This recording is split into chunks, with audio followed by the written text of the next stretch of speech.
आज का हमारा मुख्य विषय है ऊतक, जिसको हम टिश्यूज़ के नाम से भी जानते हैं। आइए, मानव शरीर रचना क्रिया विज्ञान में ऊतकों का क्या महत्व है और क्या संरचना है, क्या कार्य है, इसके बारे में हम समझते हैं। अनुक्रमणिका के रूप में अगर हम देखें तो हम जानेंगे कि ऊतक को अध्ययन करने वाला जो साइंस है उसको हम ऊतक विज्ञान कहते हैं, हिस्टोलॉजी। फिर ऊतकों की संरचना, उनका निर्माण कैसा होता है, किस प्रकार की संरचना है और उन निर्मित ऊतकों के कितने प्रकार हो सकते हैं। तो वहाँ पर हम 4 मुख्य प्रकारों को देखेंगे: उपकला ऊतक, संयोजी ऊतक, पेशी ऊतक, तंत्रिका ऊतक। इन चारों ऊतकों के अंदर भी बहुत सारे और भी ऊतक हैं जिनको हम आगे अध्ययन करेंगे, किंतु ये 4 मुख्य विभाजन ऊतकों के और जिनके समुच्चय से ही ये शरीर का निर्माण हुआ है। ऊतक विज्ञान किसे कहते हैं?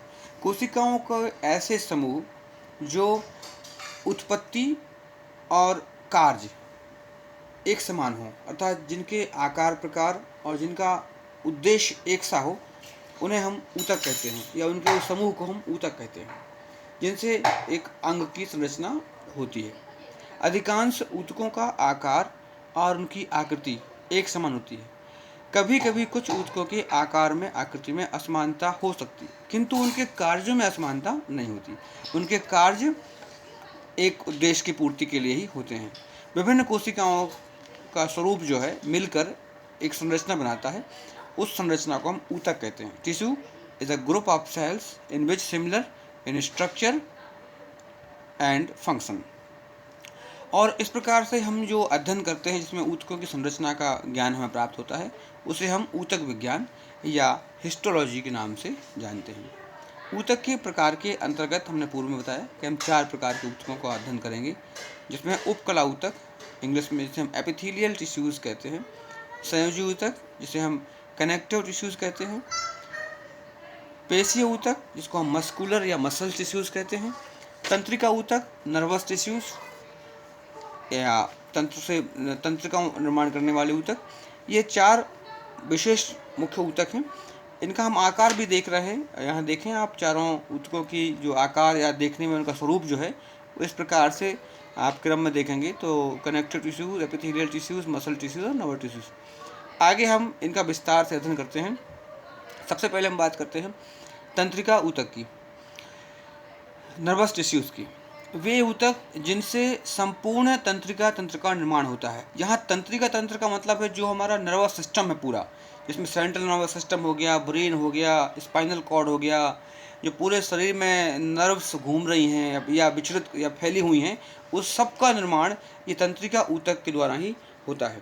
इन तंत्रिका ऊतकों में जिस प्रकार की कोशिका पाई जाती है, उस कोशिका को हम न्यूरॉन कहते हैं। उस कोशिका का नाम है न्यूरॉन कोशिका या न्यूरॉन सेल्स। इन न्यूरॉन कोशिकाओं के भी 2 प्रकार होते हैं, बाइपोलर नर्व सेल और मल्टीपोलर नर्व सेल। ये ऊतकों द्वारा संपूर्ण तंत्रिका तंत्र का निर्माण होता है। इनके मुख्य कार्य जो हैं इन नर्व सेल्स के, वो इस प्रकार हैं।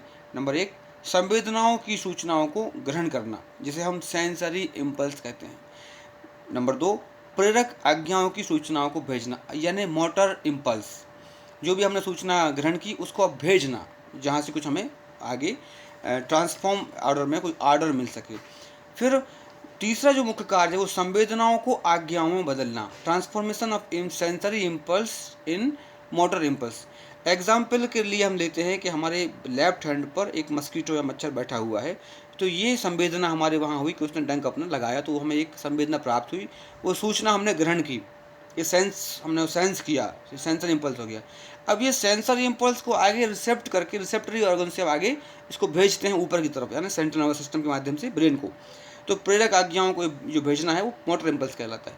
अब मोटर इम्पल्स से हमें एक ऑर्डर मिलता है कि जो हमें नुकसान पहुंचा रहा है मच्छर या मस्कीटो जो लेफ्ट हैंड पर बैठा है, उसको वहाँ हटाने के लिए आदेश दिया जा रहा है, जो transformation of sensory impulse to motor impulse. तो राइट हैंड से कहा गया कि आप उसको भगा दें या उसको मार दें, तो तुरंत हमारा दायां हाथ उठता है और बाएं हाथ की तरफ बढ़ जाता है। तो इस प्रकार से ये नर्वस सिस्टम का मुख्य कार्य है। तंत्रिका कोशिका के 3 भाग देखने को मिलते हैं, जो इस चित्र में आप देख रहे होंगे। एक है एक्सन या एक्सेस सिलेंडर। आप देखें कोशिकाओं के बीच में एक खंड खंड वाली एक लाइन है जिसमें कोष्ठक बने हुए हैं, आप देखें फ्रेम में। तो ये जो कोष्ठक बने हुए हैं, इन कोष्ठकों के माध्यम से आप देखते हैं कि ये इसका एक्सन या एक्सेस सिलेंडर है। इसका अपना एक काम है। एक्सेस सिलेंडर जो है यह नर्व सेल्स का केंद्र या नर्व सेंटर से आरंभ होकर बाहर की ओर जाता है और प्रेरक कला की सूचनाओं को मोटर इम्पल्स को ले जाने में सहायक होता है। इन्हें हम एफरेंट अथवा मोटर नर्व फाइबर्स भी कहते हैं। फिर दूसरा हम देख रहे हैं इसके अंदर संवेदनाओं की सूचनाओं को लाने वाले फाइबर्स हैं, सेंसरी इम्पल्स फाइबर्स हैं। ये बाहर से आकर केंद्र पर समाप्त हो जाते हैं। ये बाहर से आ रहे हैं, मतलब जो बाहर हम देख रहे हैं सेंसरी रिसेप्टर्स हैं, ये बाहर से आते हैं और भीतर तक आते हैं ये। और तीसरा हम देख रहे हैं न्यूक्लियस पार्ट है जो एकदम बीच में है। हम देखें न्यूक्लियस पार्ट जो हम देख रहे हैं सेंटर में, ये जो है ये सूचनाओं को पाकर उनके अनुसार कला प्रदान करते हैं या आदेश देते हैं। ये इसके न्यूक्लियस कहलाते हैं। तंत्र का एक भाग जो है वो केंद्रीय होता है, दूसरा होता है परिसरीय। यहाँ हम देख रहे हैं कि जो संरचना है वो 3 प्रकार से होती है, एक ध्रुवीय, द्विध्रुवीय और बहुध्रुवीय। मतलब ये सेंसरी ऑर्गन्स कई तरह के भी हो सकते हैं या कई उसमें रिसेप्टर्स लगे हो सकते हैं। तंत्रिका तंत्र के 2 भाग जो हमने पढ़े, केंद्रीय भाग या परिसरीय भाग। तो केंद्रीय भाग जो है वो सेंट्रल पार्ट है, और परिसरीय माने जो आउटर सरफेस है नर्वस सिस्टम का वो। अधिकांश भाग जो है तंत्रिका तंत्र का वो केंद्रीय होता है और दूसरा परिसरीय होता है। ये जो है केंद्रीय तंत्रिका तंत्र जो है वो ऑटोनोमस होता है, जिसे हम अनुकंपीय और परानुकंपीय, जिसको हम सिंपैथेटिक नर्वस सिस्टम और पैरासिम्पैथेटिक 2 भागों में हम इसको बांट सकते हैं, अनुकंपीय और परानुकंपीय। इसके बाद हम बात करते हैं मांसपेशीय ऊतक की। मांसपेशीय ऊतक जो है शरीर का मुख्य भाग का निर्माण करते हैं, या शरीर का जो हम आच्छादन देखते हैं जिसमें शरीर का अधिकांश भाग होता है। अस्थियों के ऊपर जितने प्रकार का भी हमारे ऊपर आवरण है, ये पूरा मांसपेशीय ऊतकों से ही बनता है। ये संपूर्ण शरीर में व्याप्त होता है और भीतरी शारीरिक संरचना और बाहरी दोनों गतियों में उत्तरदायी है। मतलब हम जो भी क्रियाएं कर रहे हैं, चाहे हम ऐसे हाथ चलाते हैं, सिर हिलाते हैं, गर्दन हिलाते हैं, पैर हिलाते हैं, चलते फिरते हैं, ये क्रियाएं प्लस जो अंतरंग क्रियाएं, जैसे आपका हार्ट एक मूवमेंट कर रहा है, आपकी किडनी एक मूवमेंट कर रही है, आपके लंग्स एक मूवमेंट कर रहे हैं, आपके आंतें मूवमेंट कर रहे हैं, जितने भी अंतरंग संस्थान हैं वो भी मसल्स टिश्यूज़ के द्वारा ही ऑपरेट होते हैं। और ये एक और बाह्य भागों से कनेक्ट हैं और दूसरी ओर पाचन नली, श्वास नली, गर्भाशय, मूत्राशय आदि से जुड़े हुए होते हैं। मांसपेशीय ऊतक के भी 2 विभाजन किए गए हैं मूल रूप से, एक ऐच्छिक मांसपेशियां और दूसरा अनैच्छिक मांसपेशियां। ऐच्छिक मांसपेशियां जैसा नाम से ही मालूम चल रहा है, जो मांसपेशियां मनुष्य की इच्छा पर अधीन हैं उन्हें ऐच्छिक मांसपेशियां कहते हैं। और इनमें रेखा जैसे स्ट्रक्चर होते हैं, लाइनर जैसे, उसको हम रेखांकित मांसपेशियां भी कह देते हैं। और ये एक हड्डी से प्रारंभ होकर दूसरी हड्डी तक जाते हैं, जहाँ वो जोड़ होता है, जोड़ पर जहाँ दूसरी हड्डी मिलती है वहाँ जाकर वो समाप्त हो जाते हैं। अर्थात अस्थि जोड़ों में इनका बहुत महत्व है। तो एक हड्डी से शुरू होते हैं ये मांस और दूसरी हड्डी के छोर पर जाके समाप्त हो जाते हैं, तो जोड़ पर बहुत महत्वपूर्ण भूमिका होती है। इनके कारण ही मनुष्य की जो गति है वो होती है। इनमें बहुत अच्छा लचीलापन होता है। लचीलापन का कारण क्या है? इसमें एक सार्कोलिक एसिड स्रावित होता है इन मांसपेशियों में, जिसके कारण ही हमारे शरीर में लोच रहता है मांसपेशियों में। हड्डियों का जो चालन है, जो मूवमेंट है, जो गति है, वो सारी प्रक्रियाएं इन्हीं मांसपेशियों के द्वारा होती हैं। और इनके अभाव में अगर ये मांसपेशियां ना हों या ढीली पड़ जाएं या शिथिल हो जाएं या कमज़ोर पड़ जाएं तो मनुष्य को थकान, तंद्रा, आलस्य आदि की इच्छा होती है या मन में एक थकान जैसा अनुभव होता है। जब हमें करंट शॉक लगता है, झटका लगता है, तो ये इन पर बहुत प्रभाव पड़ता है, कड़ी हो जाती हैं, इनमें दर्द होता है। सर्दी भी लगने पर यही मांसपेशियाँ कड़क हो जाती हैं, जिनसे हमारे शरीर में दर्द उत्पन्न होता है। दूसरी तरह की मांसपेशियां हैं जिन्हें हम अनैच्छिक मांसपेशियां कहते हैं। नाम से मालूम चलता है कि जो मनुष्य की इच्छा पर अधीन नहीं है, और ये अरेखांकित भी है, इनमें रेखाओं जैसे स्ट्रक्चर नहीं है, इनमें डॉट डॉट जैसा स्ट्रक्चर है। इनकी गति मनुष्य के ऊपर आधारित नहीं है। संचालन जो है इनका स्वतंत्र तंत्र के आदेश अनुसार होता है। ये फैलती सिकुड़ती हैं एक निश्चित क्रम में, जैसे हमारी पलक है, ये झपक रही है, इसमें एक निश्चित एक ऑर्डर है, इस प्रकार से पल्स है, हार्ट की बीप है, इनमें एक निश्चित क्रम है। इनका फैलना, सिकुड़ना, इनका एक क्रम है जो कि हमारा जो ऑटोनोमस नर्वस सिस्टम है इसको ये रन कर रहा है। ये अनैच्छिक मांसपेशियाँ भी दो भागों में बढ़ जाती हैं। इसमें स्ट्रेट मांसपेशी हैं और दूसरी हैं प्लेन मांसपेशी। जो स्ट्रेट मांसपेशी हैं वो हृदय की मांसपेशियाँ होती हैं, इनको हम कार्डियक मसल्स भी कहते हैं। और जो प्लेन मांसपेशियाँ हैं वो श्वास नली और धमनियों की दीवार से जो निर्मित होती हैं वो मांसपेशियाँ हैं। और उक्त दोनों प्रकार की मांसपेशियों में केवल एक कार्डियक मसल ऐसा है जो अनैच्छिक होते हुए भी ऐच्छिक मांसपेशी कहलाता है। और इसमें अनेक और विशेषताएँ भी होती हैं जिनका विस्तार से अध्ययन हम मांसपेशीय के पार्ट में पढ़ेंगे। मांसपेशीय ऊतक का विभाजन जो हम देखें, इस प्रकार चित्र देखें, जो पहला पार्ट देख रहे हैं हम, ये रेखांकित मांसपेशियां हैं जो ऐच्छिक हैं, और ये जो जिसमें रेखा नहीं है वो डॉट है, अनैच्छिक मांसपेशियां हैं। और तीसरा वाला पार्ट देख रहे हैं हम, ये कार्डियक मसल्स का चित्र है, जिसमें आप देखें कि इस प्रकार से ऐच्छिक भी हैं अनैच्छिक भी हैं। इसके बाद हम बात करते हैं संयोजक ऊतक की, या उसको हम इंग्लिश में कहते हैं कनेक्टिव टिश्यूज़। ये बहुत ही साधारण किस्म के होते हैं ये ऊतक, और प्रायः ये सफ़ेद जाली जैसे, पीली जैसे जाली जैसे होते हैं। संपूर्ण शरीर में इनका नेटवर्क फैला हुआ होता है, क्योंकि ये उसका काम ही होता है जोड़ना, एक दूसरे ऊतकों को जोड़ना, अंगों को जोड़ना, ऑर्गेनल्स को जोड़ना आपस में। इनका मुख्य काम जोड़ने का ही होता है। प्लस जो रिक्त स्थान है, जहाँ कैविटी पार्ट, जो गुहाएँ हैं, जो रिक्त हैं, उन स्थानों को भर देना। शरीर में एक टेम्परेचर आप देखते हैं हमेशा रहता है, किसी का टेम्परेचर 90, किसी का 90 से कम होता है। तो उस टेम्परेचर को मेंटेन करने में भी इन ऊतकों का बहुत महत्वपूर्ण भूमिका है शरीर का तापमान संतुलन में।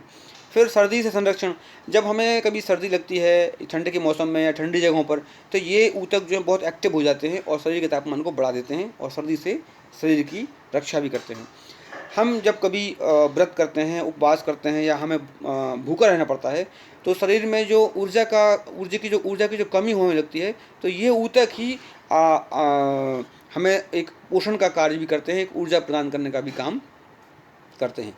संयोजक ऊतक के अंतर्गत कुछ ऊतकों का हम वर्णन देखते हैं, जिसमें अस्थि ऊतक हैं, फुफ्फुस ऊतक हैं, ग्रंथि ऊतक हैं, रुधिर ऊतक हैं। ये चित्र देखें हम, तो जिसमें हम देखें कि एक हाथ का चित्र है, उसमें एक स्केल, उसमें बोन भी है, उस एक लंग्स के स्ट्रक्चर में हम देखते हैं तो फुफ्फुस भी है, फिर ग्रंथियाँ, ग्लैंडुलर सिस्टम जो हैं, फिर रुधिर ऊतक भी हैं।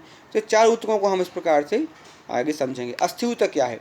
जिन ऊतकों के द्वारा हमारे शरीर में अस्थियों का निर्माण होता है उन्हें हम अस्थि ऊतक कहते हैं। इनका जो सामान्यतः निर्माण चूने, कैल्शियम या फास्फोरस से होता है। ये भी एक तरह से संयोजी ऊतक के समान ही काम करते हैं, और शरीर का ढांचा निर्माण, जो स्ट्रक्चर हम देखते हैं, शरीर का जो रूप दिख रहा है, वो इन्हीं पर निर्भर करता है। अस्थियों के अंतर्गत भी हम देखते हैं दो प्रकार की अस्थियाँ पाई जाती हैं। एक होती हैं जो ठोस होती हैं, इनको हम अस्थि कहते हैं, और जो कम ठोस होती हैं, मुलायम होती हैं, पतली होती हैं, उनको हम कार्टिलेज कहते हैं। जो अस्थियाँ होती हैं, उन अस्थियों के प्रकार में भी हम दो प्रकार की अस्थियाँ देखते हैं, ठोस और कड़ी अस्थियाँ, जिसको हम कॉम्पैक्ट बोन कहते हैं, और पतली और मुलायम, जिनको हम कार्टिलेज या उपास्थि भी कहते हैं। ठोस और कड़ी अस्थि के अंतर्गत जो हम देखते हैं, कुछ अस्थियाँ पतली, लंबी और खोखली होती हैं, पोली जैसी होती हैं। उनमें एक कैविटी होती है, इसको हम बोन कैविटी या मैरो कैविटी कहते हैं। और इस कैविटी में, इस पोल में, एक मज्जा नाल में एक द्रव भरा होता है, जिसको हम बोन मैरो भी कहते हैं। ठोस और चपटी हड्डियाँ जो होती हैं वो प्राय स्कल की होती हैं। ये चपटी अस्थियाँ हैं, इसको हम फ्लैट बोन भी कहते हैं। और हमारे जो भी जोड़ हैं, जो श्रोणी की मांसपेशियाँ हैं, कूल्हे हैं जो नितंब के, ये भी हमारी चपटी मांसपेशियों में, ठोस मांसपेशियों में आती हैं। तो उक्त दोनों प्रकार की जो अस्थियाँ हैं वो दो प्रकार के ऊतकों से बनती हैं, जिनको हम हार्ड बोनी टिश्यू कहते हैं, जो थोड़े ठोस अस्थि ऊतक होते हैं, और जो सॉफ्ट होते हैं उनको हम सॉफ्ट बोनी टिश्यू कहते हैं, कोमल अस्थि ऊतक कहते हैं। उपास्थि और कार्टिलेज, जो हमारी कोमल अस्थि है वो पतली होती हैं, मुलायम होती हैं, संख्या इनकी बहुत कम होती है, क्योंकि ये जोड़ स्थान में ही पाई जाती हैं। इनके प्रकारों में देखें हम, तो नाक के नीचे की जो अस्थि है, हमारे मूवमेंट हो रहा है इसका, तो ये मूवमेंट क्यों हो रहा है? क्योंकि ये सॉफ्ट अस्थि है, इसलिए इसका मूवमेंट हो रहा है। ये नाक के नीचे की अस्थि है। कान के बाहर के जो जोड़ हैं, ये कान में भी जो अस्थि है सॉफ्ट टिश्यू से बनी हुई है ये, इसलिए इसका कान का मूवमेंट होता है। नाखून को भी देखें हम, तो ये भी हमारे इजीली हम इसको काट लेते हैं, क्योंकि ये उपास्थि कहलाती है, ये कार्टिलेज से बनती है। ये एक चित्र है जिसमें हम देखते हैं कि जो हमारे अस्थि ऊतक हैं, इस प्रकार से उनका स्ट्रक्चर हम देख रहे हैं चित्र में, बोन सेल्स का। ये आगे जब हम बोन स्केलेटन पढ़ेंगे तो इसका हम विस्तार से अध्ययन करेंगे। यहाँ हम देख रहे हैं कि ये अस्थि ऊतक में ये अस्थि बनी हुई है, और अस्थि में जो ये सफ़ेद झिल्ली हम देख रहे हैं बीच में पार्ट, जो आर्टिकुलर कार्टिलेज है, ये कोमल अस्थि है, और जो दो अस्थियों के बीच में पाई जाती है, ये घर्षण से बचाती है। ये फीमर और टिबिया के बीच में है, जो इससे हमें मूवमेंट करने में आसानी होती है। ये चित्र आगे और है। इसके बाद हम बात करते हैं लंग्स ऊतक की या लंग्स डिसीज की या फुफ्फुस ऊतक की, जिससे हमारे लंग्स बने हुए हैं, फुफ्फुस बने हुए, फेफड़े बने हुए हैं। ये प्राय हल्के होते हैं, गुलाबी रंग के होते हैं। इनकी दीवारें बहुत महीन होती हैं, पतली होती हैं और अंगूर के गुच्छे के समान इनका आकार होता है। हम देखें ऐसे अंगूर के गुच्छे होते हैं, ऐसे लंग्स का स्ट्रक्चर बनता है। इतने महीन और पतली होते हैं कि इनकी नलिकाओं से वायु का प्रवेश होता रहता है। बहुत आसानी से वायु का प्रवेश होने से इसमें हम जो लंग्स रेस्पिरेटरी सिस्टम काम करता है, सांस लेते छोड़ते हैं, तो इसलिए इसका इतना पतला होना महत्वपूर्ण है। इनकी दीवारें आपस में जुड़ी हुई होती हैं एक दूसरे के साथ में परस्पर, और इनके चारों तरफ हमारे जो ब्लड वेसल्स हैं वो भी व्याप्त हैं। सूक्ष्म जो दीवारों के साथ साथ ब्लड वेसल्स की संरचना स्ट्रक्चर्ड है, जिस कारण से जो हम ब्लड प्यूरिफिकेशन की प्रोसेस होती है लंग्स में, जो डीऑक्सीजनेटेड ब्लड आता है और उनके जो मॉलिक्यूल्स हैं ब्लड के, वो आते हैं शुद्ध रक्त के और यहाँ फिल्टर होकर, और उसके बाद हम देखते हैं कि वो वापस ऑक्सीजनेटेड ब्लड होकर निकल जाते हैं। यहाँ देखें हम तो ये लंग्स के स्ट्रक्चर में हम देखें बीच में रेड और ब्लू वो हैं वेसल्स हैं, ब्लड वेसल्स हैं। तो ये जो ब्लू हैं ये डीऑक्सीजनेटेड ब्लड है, और यहाँ से ये प्यूरीफाई हुआ लंग्स के जो कैपिलरी बेड्स में हम देखते हैं। तो यहाँ पर जाकर रेस्पिरेटरी सिस्टम से जैसे ही ऑक्सीजन अंदर आई तो यहाँ पर ब्लड के मॉलिक्यूल्स और ऑक्सीजन के मॉलिक्यूल्स आपस में मिलते हैं, और ये रेड में जो हम देखते हैं, रेड जो ब्लड हैं सेल्स हैं, यहाँ पर ये ऑक्सीजनेटेड ब्लड सेल्स हैं और ये वापस हार्ट की तरफ चले जाते हैं। इसके बाद थर्ड टाइप है जो है ग्रंथि ऊतक। ग्रंथि ऊतक में हम देखते हैं कि विभिन्न प्रकार की जो ग्रंथियां हैं शरीर में, चाहे वो अंतःस्रावी ग्रंथियां हों या बहिःस्रावी ग्रंथियां हैं, इन सब का निर्माण ऊतकों के द्वारा होता है। इन ऊतकों में विशेष प्रकार का एक हार्मोन स्राव होता है, एंजाइम स्राव होते हैं, जो शरीर के लिए बहुत महत्वपूर्ण है, बहुत उपयोगी हैं, जो न केवल हमारे शरीर का सृजन करते हैं, संरचना करते हैं, बल्कि शरीर को बाहरी दोषों या बाहरी विषाणुओं से भी बचाते हैं। और भिन्न भिन्न प्रकार के ऊतक भिन्न भिन्न प्रकार के रसों का, हार्मोन्स का स्राव करते हैं, जो कि बहुत महत्वपूर्ण है शरीर संवर्धन के लिए। और अगर स्ट्रक्चर बात करें तो ग्रंथि ऊतक से 3 प्रकार की ग्रंथियां निर्मित होती हैं, जिसमें प्रणाली ग्रंथियां, प्रणाली विहीन ग्रंथियां और मिश्र ग्रंथियां, डक्टफुल ग्लैंड्स, डक्ट लेस ग्रंथ और मिक्स ग्रंथ। तो यहाँ बात करें अगर हम ग्रंथियों में, तो जो प्रणाली विहीन ग्रंथियां हैं अर्थात प्रणाली युक्त ग्रंथियां हैं, अर्थात इनके हार्मोन्स जो हैं वो ब्लड में डायरेक्ट नहीं मिलते। इनके लिए किसी और एक सबऑर्डिनेट स्ट्रक्चर की जरूरत पड़ती है, जिससे ब्लड में ये घुल जाती हैं इनका हार्मोन्स। दूसरा जो डक्टलेस हैं, जिनका हार्मोन्स डायरेक्ट ब्लड में जाके मिल जाता है, वो डक्टलेस ग्लैंड्स होती हैं। और कुछ मिश्र ग्रंथियाँ होती हैं जो लोच का काम करते हैं, जो जैसे स्लाइवरी ग्लैंड्स वगैरह हैं, जो आंतों में निकलता है, मुख में निकलता है, जो हमारे शरीर को घर्षण से बचाते हैं। ब्लड टिश्यूज़ जो हैं हृदय ऊतक हैं, ये भी 2 प्रकार से होते हैं, जिसको हम रेड ब्लड कार्पल्स या वाइट ब्लड कार्पल्स कहते हैं। इनको इर्थ्रोसाइट्स और इसको ल्यूकोसाइट्स कहते हैं। इनका जो काम है वो भी बहुत महत्वपूर्ण है। जो हमारी रक्त कणिकाएँ हैं, ये रक्त टिश्यूज से बनती हैं, हृदय ऊतक से बनती हैं। जो लाल रुधिर कणिकाएँ हैं, आरबीसी हैं, ये ऑक्सीजन को आदान प्रदान करती हैं। जिन हमने देखा था लंग्स टिश्यूज़ में, जो वहाँ पर ब्लड वेसल्स थी, वहाँ पर ही ऑक्सीजन का आदान प्रदान होता है, और वहाँ से फिर ये ऑक्सीजन को कैरी करती हैं और संपूर्ण शरीर में प्रदान करती हुई और बाहर ले आती हैं। इसके बाद जो श्वेत रुधिर कणिकाएँ हैं, ये इम्यूनिटी को इम्प्रूव करने में काम आती हैं। जब भी शरीर में इन्फेक्शन होता है तो श्वेत रुधिर कणिकाएँ बहुत महत्वपूर्ण भूमिकाएं निभाती हैं। राइट ब्लड सेल्स में न्यूक्लियस नहीं पाए जाते। इस चित्र के माध्यम से हम देखते हैं कि जो रेड सर्कल्स हैं ये रेड ब्लड सेल्स हैं, और जो हम देखते हैं एक ब्लू, और ब्लू के अंदर एक पीला या वाइट जैसा शेप है, ये हमारे वाइट ब्लड सेल्स हैं। इसमें प्लेटलेट्स भी पाए जाते हैं एकदम वाइट, और इसमें प्लाज्मा भी पाया जाता है। अब हम बहुत महत्वपूर्ण बात करते हैं उपकला ऊतक के बारे में। उपकला ऊतक जो है एपिथेलियम टिश्यूज़ जो हैं, ये शरीर को बाहर से ढकते हैं, और शरीर के अंदर जो खोखले भाग हैं इनको भी रक्षा करते हैं, ढक के रखते हैं। रुधिर वाहिनियाँ जो हैं उनके भीतर ऐसे ऊतक के लेयर पाए जाते हैं जिससे उनका रक्षण हो सके। मुख्य कार्य इनका है शरीर का रक्षण करना, शोषण करना और स्राव को प्रसारित करना। इनके प्रकारों में हम देखते हैं तो 5 प्रकार के ऊतक पाए जाते हैं। स्तरित उपकला ऊतक, एक स्तरीय सल्की उपकला ऊतक, स्तंभाकार उपकला ऊतक, रोमक उपकला ऊतक और परिवर्ती उपकला ऊतक। ये चित्र है। इस चित्र के माध्यम से हम देखते हैं कि इनमें अलग अलग प्रकार के जो स्ट्रक्चर हैं, ये सारे ही इन ऊतकों के ही प्रकार हैं। दूसरे चित्र में हम देखते हैं कि एपिथेलियम टिश्यूज़ के ही स्ट्रक्चर हैं अलग अलग प्रकार के। कोई इसमें स्तरित उपकलक ऊतक है, कोई एक स्तरीय सल की उपकला ऊतक है, कोई स्तंभाकार है, कोई रोमक है, कोई परिवर्ती है। इनके अलग अलग कार्य हैं, आवश्यकता अनुसार इनके अलग अलग जगहों पर अलग अलग काम है। विभिन्न प्रकार के ऊतक विभिन्न प्रकार के अंगों का निर्माण करते हैं। एक ऊतक से एक अंग बनता है, फिर ऐसे कई सारे ऊतक मिलकर एक ऑर्गन का निर्माण करते हैं, और एक प्रकार के कार्य करने वाले विभिन्न अंग मिलकर एक तंत्र या सिस्टम का निर्माण करते हैं, जिसको हम पूरा मानव संरचना कहते हैं, मानव क्रिया प्रणाली कहते हैं।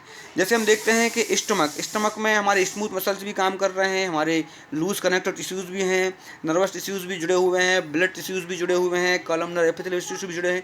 अर्थात सभी प्रकार के ऊतकों से निर्मित होकर एक स्टमक बना, एक अंग बना। ऐसे ही शरीर के बहुत सारे अंग जब एक साथ जुड़ जाते हैं आपस में विभिन्न टिश्यूज़ के माध्यम से, तो पूरे शरीर की संरचना बन जाती है। तो ये शरीर संरचना और क्रिया प्रणाली में ऊतकों का विशेष महत्व है। हमने यहाँ पर आज इसको समझा, जाना, और आगे इसको गहराई से अध्ययन करने की आवश्यकता है। आप सभी का बहुत बहुत धन्यवाद।